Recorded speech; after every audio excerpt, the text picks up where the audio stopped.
السلام عليكم، اهلا وسهلا بيكم في قناتي المتواضعه، وده اول فيديو ليا على قناتي، وان شاء الله هيكون فيديو تعريفي عني وعن محتوايا. وقبل ما نبدا الفيديو مع بعض ما تنسوش تعملوا لايك وكومنت كده حلو زيكم، وتنزلوا بسرعه تشتركوا في القناه بنزلوا الرقم تحت الفيديو ده واشتركوا في القناه. يلا مستنيين ايه؟ الاشتراك والله ببلاش مش بفلوس خالص. ويلا بينا نبدا الفيديو مع بعض ونشوف فيديو النهارده، خليكم معايا.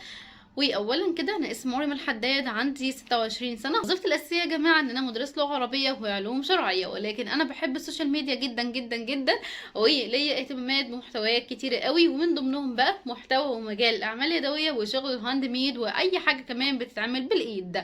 طبعا انا عامله القناه دي علشان انا بحب افيد غيري، وعلشان اثبت برضو للعالم كله ان البنت تقدر تعمل اي حاجه في الحياه، ومفيش اي حاجه والله العظيم مستحيله. وانتوا طبعا عارفين الحكمه الشهيره اللي بتقول: اذا علمت ايه ولدا فقد علمت فردا، واذا علمت بنتا فقد علمت ايه أمة. فالبنت طبعا هي يا جماعة أساس الحياة وأساس المجتمع، وربنا يا ربي يبارك في كل بناتنا وكل بنات المسلمين، اللهم أمين. وإن شاء الله في القناة دي هنتعلم مع بعض إزاي نعمل أي حاجة محتاجينها في حياتنا من غير ما نحتاج لغيرنا. وعلشان كده بقى يا جماعة أنا سميت قناتي بالاسم ده، وهو اعملي حاجتك بإيدك ولا الحوجة لغيرك. وطبعا إن شاء الله هنستفاد كتير جدا، وأي حاجة محتاجينها في حياتنا هندخل نلاقيها في القناة. بس محتاجة بس منكم حاجة صغيرة قد كده، ان تتابعوني وتدعموني كده بلايك وكومنت واشتراك في القناه، علشان الواحد يقدر يستمر واقدم لكم كل حاجه مفيده وانتم محتاجينها ان شاء الله. وبرده ليا قناه تانية بمحتوى بقى خاص كده ايه بالبيت، وبقدم فيها روتينات تحفيزيه مشجعه جدا جدا لكل بنوته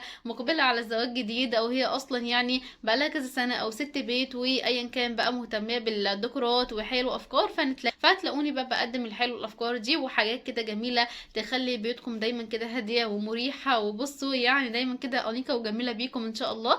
فاتمنى كده يكون الفيديو عجبكم وكان خفيف على قلبكم واستفدتم منه. واتمنى كده ان انا انال يا جماعه دعمكم وتشتركوا في القناه وتشجعوني فعلا ان اقدم كل حاجه مفيده. واستنوني في فيديو جديد، والى اللقاء. وكنتم مع مريم الحداد، والسلام عليكم ورحمه الله وبركاته.